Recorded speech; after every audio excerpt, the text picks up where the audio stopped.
Welcome to the podcast. I'm John McCanian, VP at Dunkirk Realty, a Long Island-based commercial real estate investment firm. My guest today is Jeff Sztorc, who along with his partner Hal Zwick, leads one of the top commercial brokerage firms in the East End of Long Island. Let's kick it off. Jeff, how'd you get started working in real estate? Thanks for having me. Good to connect. Everyone has a roundabout story with real estate. I have a finance, economics background. Worked in the city for around a year in commercial real estate when I finished college in 2014. So I kind of fell into it. Didn't want to go into finance after college. And, I had a few interviews and it wasn't for me. And then I was actually teaching surf lessons out here for a decade. Best high school and college job ever. And I met, a lot of friends and business connections I still have to this day doing what I love. And first job out of college was Steve Steiner Group, amazing guy. Gave him a surf lesson, worked for him in North Jersey in a commercial real estate investment group.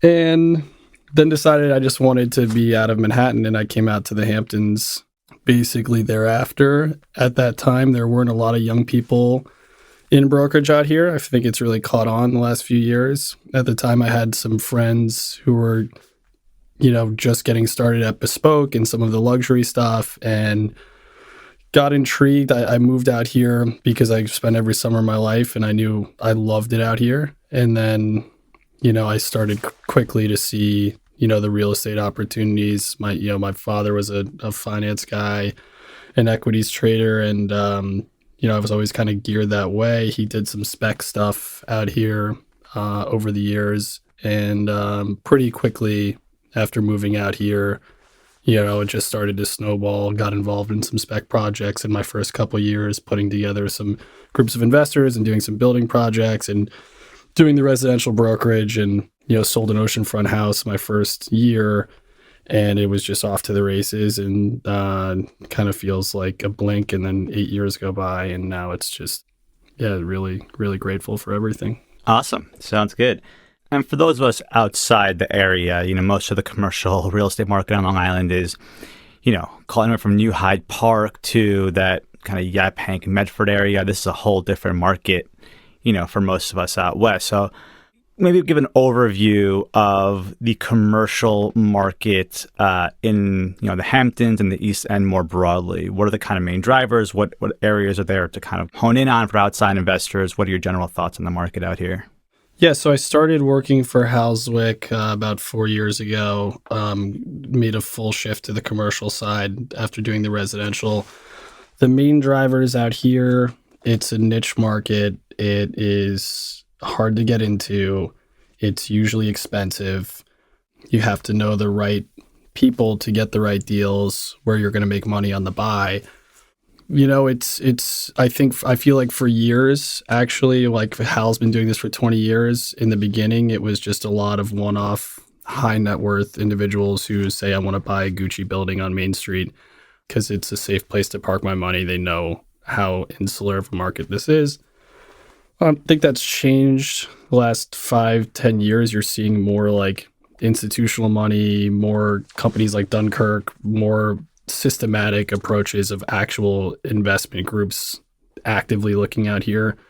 We have a shortage of certain things and a surplus of certain things. So it really depends on the asset.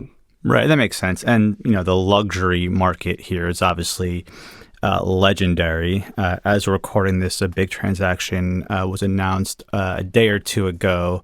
Bernard Arnault bought a property from the Tahari family. So, those types of transactions, make the headwaves. But beyond that, that luxury retail sector, between medical, between office, industrial, like what are the more kind of liquid markets out here, would you say? I think there's always a market for the high-end retail. The Main Street properties are renting at record prices per square foot. I think those single-tenant retail buildings from an investor standpoint are honestly not that exciting, but there's a few groups that focus on retail where it makes a lot of sense for their portfolio, and they know the vacancy factor is crazy low, and they're collecting an amazing rent from a AAA tenant. There's a shortage of industrial on the East End of Long Island. It's no secret. So, when I can get my hands on any warehouse, I usually have a waiting list of people to buy it. It really comes down to where I focus is like the more recession resistant stuff, which is multifamily warehouse and hospitality, waterfront, marinas, stuff like that.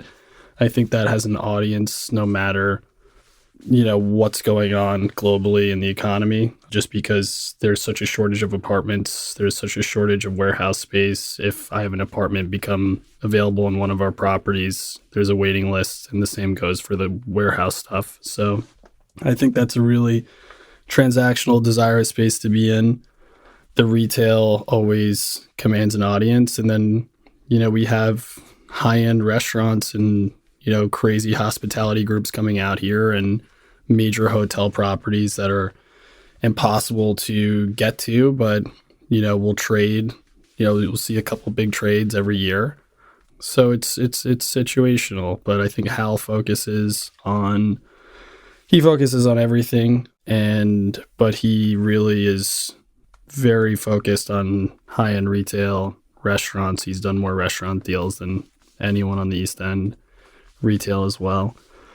And then I'll work on the more, off the beaten track stuff, the industrial, multifamily stuff like that. Nice. Yeah. Industrial is kind of music to the ears of most of the rest of Long Island, obviously, these days. Out of curiosity, is there kind of an industrial corridor around here?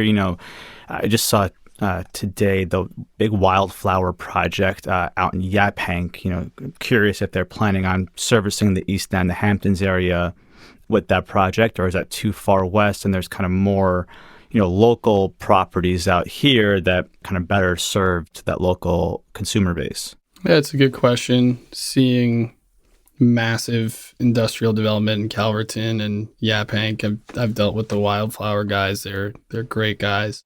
Most of the contractors further east are not going to rent a warehouse in Yaphank, so that doesn't affect me that much. Got it. So it is an insulated market. That's interesting. It's funny to say Yaphank being west for us. Yaphank is like the first point east, but it's a whole different market. So that's interesting. It's the western part of our reach. I mean, we're super focused on this eastern end, and I feel like for us, that's kind of the end. Mm-hmm. For us, the western end, like Mauritius. Mm-hmm.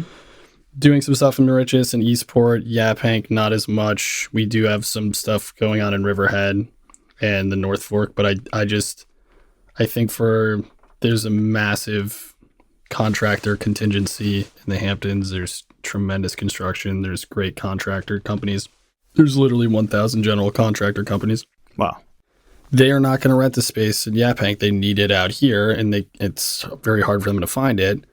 A lot of those guys are grandfathered into spaces. I think something we deal with a lot is just a lot of pre-existing non-conforming grandfathered in sweetheart deals where these local companies have a great setup and they hang on to it for as long as they can. There's not a lot of clean white boxes for warehouse. And even though it's such a shortage, it's weird. These contractors don't want to overpay. A lot of them don't want to pay the market rate. So sometimes like those bigger warehouses, even though we all talk about it's a shortage and it is, they'll still sit vacant sometimes, those bigger units that are asking a couple $100,000 in rent. I think the sweet spot for all of our local builders is like that 1,500, 2,000 zone, because we have a lot of trade contractors. But we have big companies too that'll take down huge warehouses for lease, but that's more rare. And that's one of those things where it only takes one. It happens, like we did the Tesla lease in Southampton last year. That's not industrial, but that was a rare thing for us, 20,000 square foot lease to a company like Tesla. And it's rare, but it happens. Got it. Yeah. And are you seeing any kind of newer types of uses beyond the kind of bread and butter in this area? I mean, anything kind of noteworthy or a recent trend post-COVID? It's a good question. There's definitely new players coming in. I think new investment groups coming in and trying to make money on the buy and trying to find these distressed properties. It's so rare. It's timing.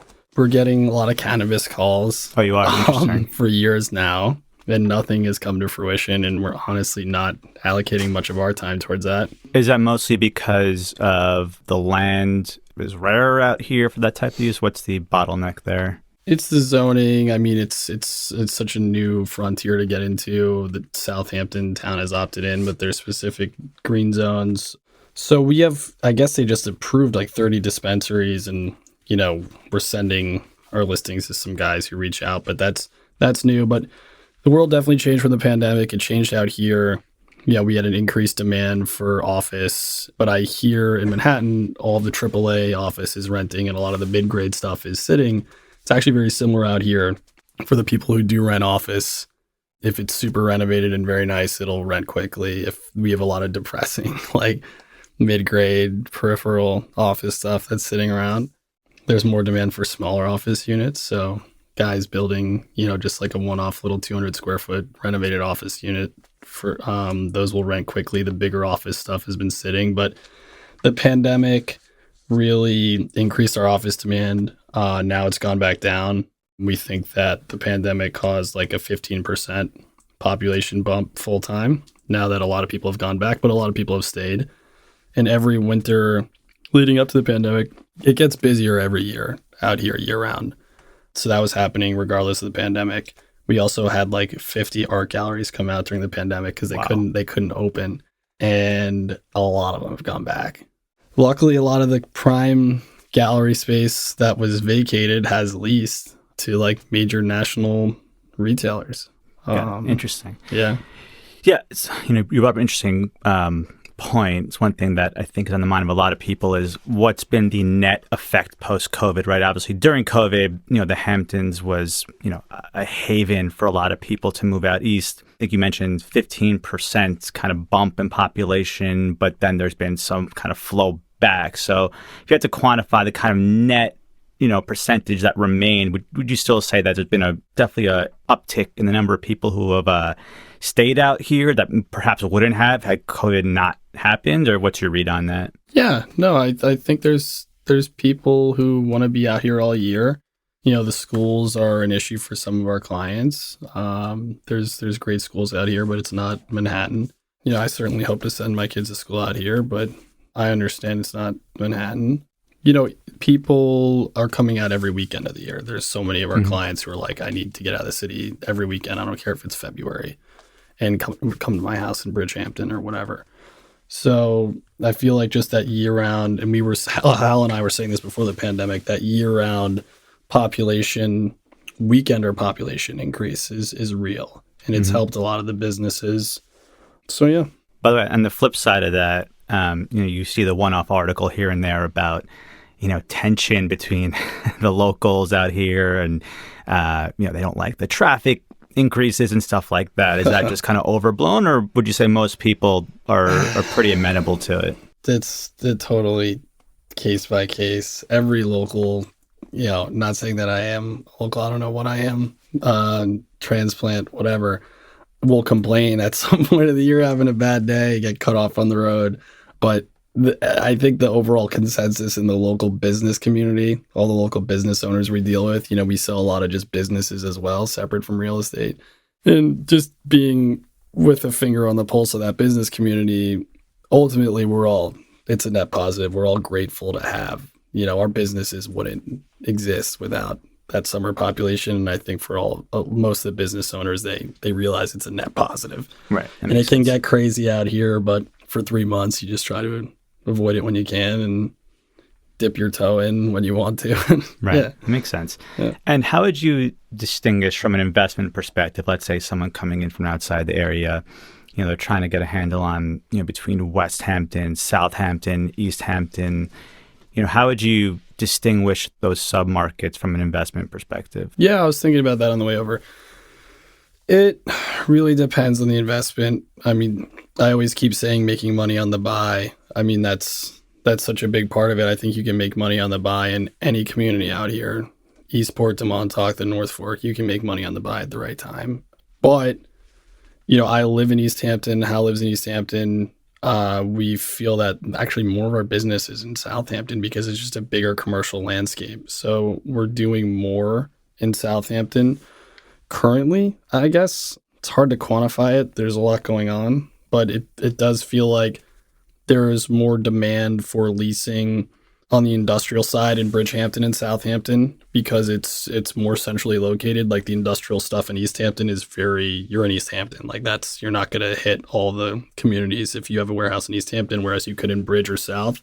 So it depends on the asset. I think there's good investments in every town. But East Hampton, Amagansett, Montauk, which is where I'm the most passionate about, where I live, it's a lot smaller. It's tighter. There's less happening.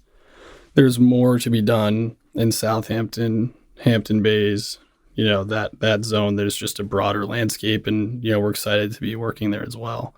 It's just a tighter, smaller market as you get out east. But like I said, I think there's good investments all over the place. It just is timing. Got it. And on the industrial side, of curiosity, you mentioned, the building trades and contractors, that type of thing. What other types of users out here do you see a good amount of demand from? As tenants? Yeah. I mean, there's always a lot of demand for restaurant, wet use. There's a lack of wet use in restaurants as well. It's not like you can just go into a retail building and turn it into a restaurant. So a lot of these properties is subject that kind of echoes through our whole market is pre-existing non-conforming stuff that's grandfathered in that you could never build again. So that is a big thing in the restaurant world. It's a lot of just you have to take over an existing place if you want a restaurant. So there's a lot of demand for that. There's always tenants trying to get in. On the wet use side, takeout food has really, back to the pandemic, I mean, there's not a lot of demand for white tablecloth restaurants, but the takeout food, I mean, we're doing a lot with that. So yeah, you have a lot of demand, I would say, for the AAA retail, for restaurants, for any of the niche assets, marinas, hospitality, waterfront. I guess that's not really tenant focused, but yeah, office is the lowest demand. It's the highest demand for leases, warehouse, restaurant. That makes sense. Retail. And as far as medical office, I think you mentioned before we started talking that that's been a pretty solid sector. Out of curiosity, is that the kind of same dynamic where it's companies who have larger presences, further out west that want to set up local offices here? Like, what's been the driver of the medical demand in this market? Yeah, no, we had some big medical meetings yesterday. There's an increased demand for it. East Hampton's building a new emergency center. Southampton Hospital's moving towards the Stony Brook campus eventually. Cornell just came out here. Stony Brook built their oncology center, which was beautiful a few years ago. Huge building on County Road 39, Southampton, the Stony Brook Oncology Center. There's a need for it. I mean, moving out here, I never thought I'd be out here year round. It's a concern of a lot of people, medical. So it's good to see a lot of the big names coming out. We've sold some properties this year where people are going to build massive medical office in Southampton. So those are vacant land sites? Yeah, which is rare. I mean, it's super rare to sell vacant land where someone's going to build something big. We're usually working within an existing framework when we're doing our sales. Yeah, like we did around 150 million in deals last year, between sale and lease, and only a couple of them were vacant land. It's a lot of pre-existing stuff. Yeah. Got it. Out of curiosity, how correlated would you say the residential market here is with the commercial sector? The roller coaster in prices, does that have a direct impact on commercial? Is it like not 1-to-1, but close to 1-to-1? Or what would you say about that? It's correlated, but not as much as you'd think. I mean, the first year of the pandemic, the residential was going absolutely insane out here. And that first year for us, all of our biggest deals we were working on all year went away and went on hold because the business community didn't know what was going to be. Why am I going to buy this building if I can't open up because it's the pandemic? So the first year of the pandemic was truly damage control. It was us dealing with all of our landlords and tenants and rent disputes and people not paying and asking for credits. And we lost money the first year of the pandemic while all the residential people were having the best year of their life. The -1 correlation. So that was obviously an anomaly. And then the next year of the pandemic, you did have that correlation because the businesses started opening and the pandemic boom was a positive correlation. In the fall of 2021, we exploded and it was the best year I think we've had on the commercial side. once it stabilized a little bit, we still had that pandemic bump. And, 2021, the residential was going crazy and the commercial was going crazy. I think in a normal year, we're directly tied to Wall Street, just like the residential market and the economy. So when aside from the pandemic, when the resi market's doing well, I think we're doing better. There's absolutely a correlation. Got it. And those local office use you mentioned, those people taking those smaller spaces, I assume that's people who have maybe second homes out here.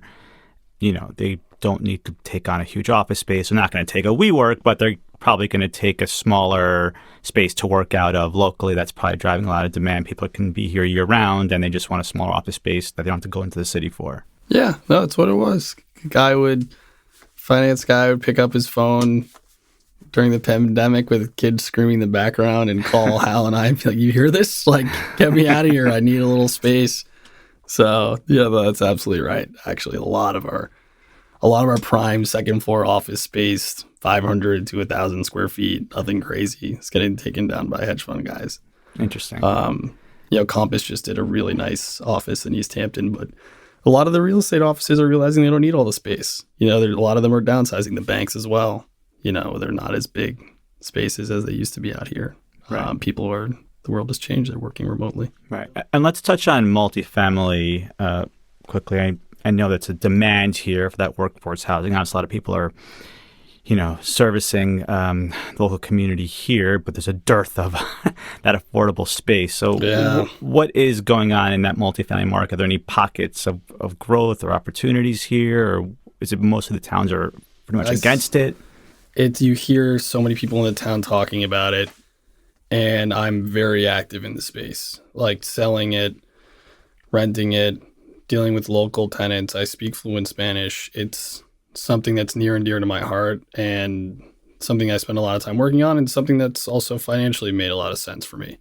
People don't realize when they're talking about it in these town meetings that I listen in on and I never say anything is like, you have to work within the pre-existing non-conforming sites. There's so many.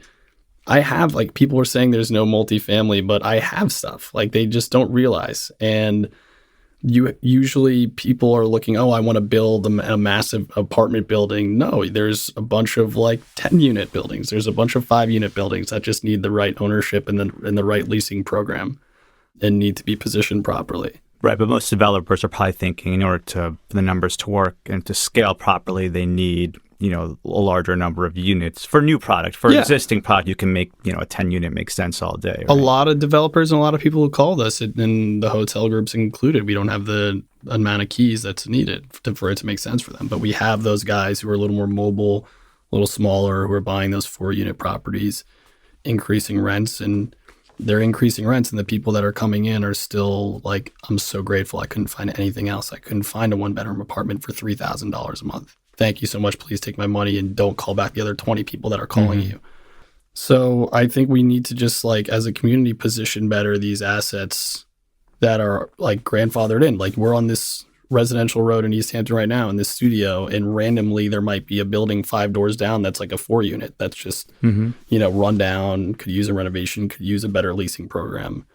I see those all the time. But there's a few properties we're working on a bigger scale to do a bigger swing with multifamily stuff, 30 units, stuff like that. Got it. And sorry, did you say that most of the local townships are generally amenable to it? They want that multifamily activity development? Yeah, no, they do. It's just a matter of finding the land, and there's nothing sitting around just zoned here for building multifamily. So it's such a heavy lift to here's a 10-acre piece of land that's zoned residential. I'm going to buy it and not know if I can build multifamily there. It's a heavy lift because there's nothing that is as of right where you could build a ton of multi. Right. So there's some properties where it makes sense, and if you know the right people and if you put the right team together, you make it happen. There's something in East Hampton happening now. Kathy Hochul just said that she wants 800 new units out here, and I know we need it. I'm in the community. I don't know if we need that many, to be honest. I'm how do they come up with this number? I don't want it to be over. I don't want it to be overbuilt. I don't want it to be underbuilt. But 800 seems kind of ridiculous, to be honest. I think maybe it could be half that, and that would then reassess. It's tricky. It's a hot topic. There's Like I said, if I get a 1-bedroom apartment in one of my buildings come up, there's 20 people lined up at the door, ready to pay $3,000 a month for a mediocre condition one bedroom. Right. And, in the, let's say, western part of Long Island, the dynamic is some townships acknowledge that they need multifamily product out there, but they're sensitive to their local population that does not, the old saying was, we don't want to turn Long Island into Queens, right? So, which is what's always kind of blocked new investment in multifamily in Long Island. That being said, this whole transit-oriented development and a lot of train stations, in Patchogue, Mineola, Westbury, right? So we're seeing some activity there. But is it a similar dynamic where, the people who run the cities, they understand the need for it, but they're probably met with resistance from the local population? Or is it not the dynamic here? I think a lot of the locals actually want to fight for as much multifamily as possible. And I think a lot of them, their hearts are in the right place, but nobody knows how many units we need. That's my one question is how do we come up with that? Why can't we do it in stages? Well, we don't need to go from 0 to 1,000. But I think the locals mostly are agreeable to it. They understand there's a need for it. It's funny, we haven't even really mentioned this yet. I mean, ultimately, it's changing. It's more year-round, but it's still a summer seasonal place. Like, we still are selling motels to restaurant owners so they could just sterilize it and use it as staff housing. Wow. Like, that happens out here. So that's a big part of it, too. Sometimes these multifamily, like I say, these 10 unit, these 20 units, nothing massive, they get taken out of the market for staff housing, which is still a form of affordable housing, but it's not your teachers. It's not your real year-round people. It's restaurant staff for a few months a year. And a lot of our units get snapped up by that, master leases. Right. And it's trickier to match supply and demand when it's seasonal like that. So it's an interesting issue to deal with. Just to take a step back out of curiosity, how did you and Hal connect from a mentor-mentee relationship, and what's been the kind of takeaways from that for people who are looking to get into the industry? I assume that the power of a mentor is pretty clear to you. What's your sense on kind of that type of connection starting out? Yeah, it's very important to me. I didn't want partners. I didn't want to work with anyone. I was doing well on the residential side. If it wasn't for that man, I would definitively not be doing commercial real estate out here. I would probably still be on that resi side. He cares so much about service. He's built these relationships over 20 years. We can walk into any building or any establishment and, they really rely on him for advice over years, over families changing, over businesses changing. We can do like a historic tour of any town out here of the 5 different people that he sold X building for. It's pretty storybook getting to learn from that guy. It's a dream. And I was thinking about it on the way over here, I honestly would not be doing this without him. I think the commercial is hard to break into. To get the trust of a lot of these building owners and business owners, I wouldn't be doing this without him. Got it. Yeah. And just to kind of wrap it up, anything that, if you can go back in time, would you have done differently knowing what you know now? Or kind of what's your thoughts on, with what your knowledge is today, how would you approach things from a different perspective? That's a tough one. It's always a tough question. Yeah, get some good insights there. It's kind of like a beautiful mistake in terms of what's happened. The last few years, I wouldn't have done anything differently. Getting to go, the feeling of going back to school, because I do love learning. I love meeting new people, and the amount of people I've gotten to meet and the amount that I've gotten to learn from Hal is, nothing I would change about that. The first few years out here, I really wasn't sure what I was doing. I was meeting a lot of people. I was active on the resi. Would you have started commercials sooner? Or I don't think I could have without Hal. It's really hard to break into it. He's done leasing for building owners for 20-something years, and a lot of people don't want to do the leasing. It's very tedious. So that's something that has helped him. I would have liked to have gotten in sooner, but I don't think I could have without him. I don't know, in terms of doing stuff differently, I think it would have been nice to actually go to school or take some classes and on real estate. I studied economics, and I would have liked to. The one thing I would have done differently sitting here talking about real estate is maybe just actually taking classes on real estate investment instead of just learning it by doing it, kind of thing. Right. Those, I've taken those NPV IR calculations are maybe overhyped. I think you learn more doing it, but it's always a good skill set to have. I think so. Awesome. Thanks so much, Jeff, for coming in, and see you next time. For sure. Thanks for having me. Good talking to you. Appreciate it.